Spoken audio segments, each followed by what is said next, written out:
Refiloe, more people coming to the surface, but certainly not at the rate that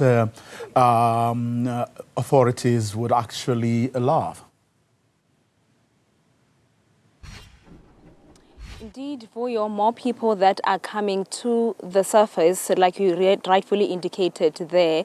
Earlier on here in Shaft 10, we saw 3 of them resurfacing, getting also a confirmation from the police that there's 14 more that resurfaced today in Margaret Shaft. This is Shaft 10 that you are seeing behind me together with our viewers.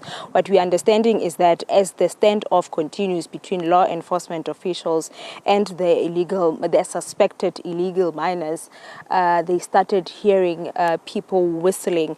They started hearing some sounds, and as they were just monitoring this Shaft 10, they then saw people coming from this shaft here in Shaft 10. 3 of them, when we were speaking to them a little bit earlier on, you'll remember that on how they got to be recruited to be part of this activity. Some are saying that they are being lured in because of job promises, and others are saying, you know, we are being sent here, or rather we find ourselves here, recruited here by people that we don't know. However, others are being recruited by people that they know, even families to some extent. One that we spoke to indicating that his uncle is the one that told him about a job opportunity here in Stilfontein. And when he asked what kind of a job is it, he said he should just come this side and then he will find out when he comes to Stilfontein what kind of a job it is that he has got for him. He says that he came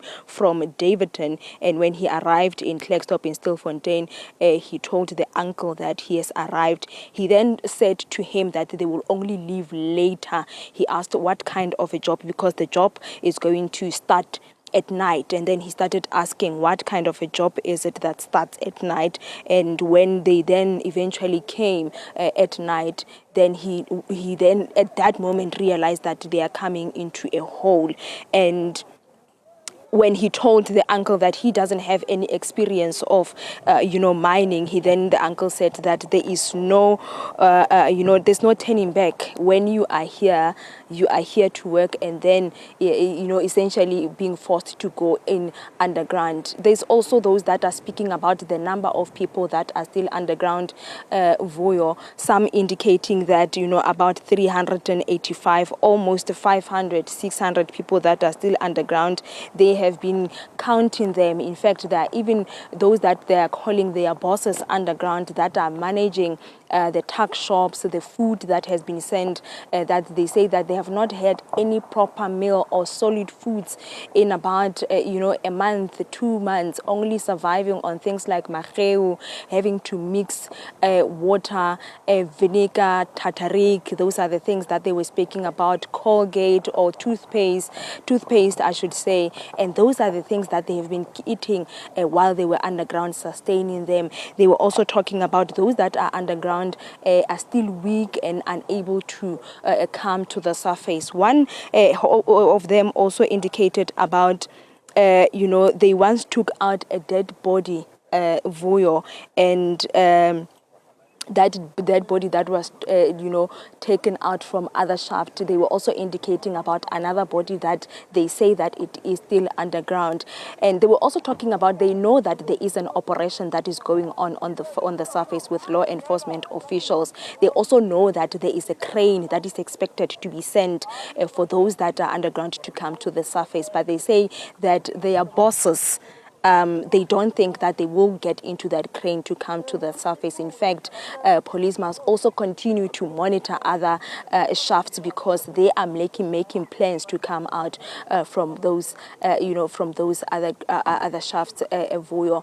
And this is the situation that they say when we were asking them that, would you ever want to go back underground? They say, no, I would never want to go back underground. I would never want to be part of mining or illegal mining activities.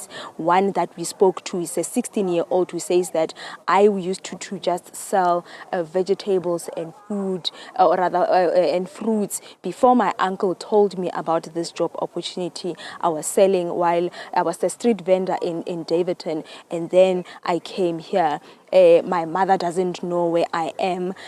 He was also indicating that he has a partner. They have a child together. They don't know, some of his families, they don't know where he is. They are all, because he has a phone on him or had a phone on him, and maybe they have been trying to call him and just to find out where he is. And because they are not able to get through, they don't know whether he's still alive or he has, since passed on. So that is really the situation and the feedback that we are getting, Vuyo, with those that we have interviewed on the ground. Refiloe Seboko there with that update. 3 more people have come to the surface, but of course, word from the authorities is that they're not getting the kind of response that they are hoping to get.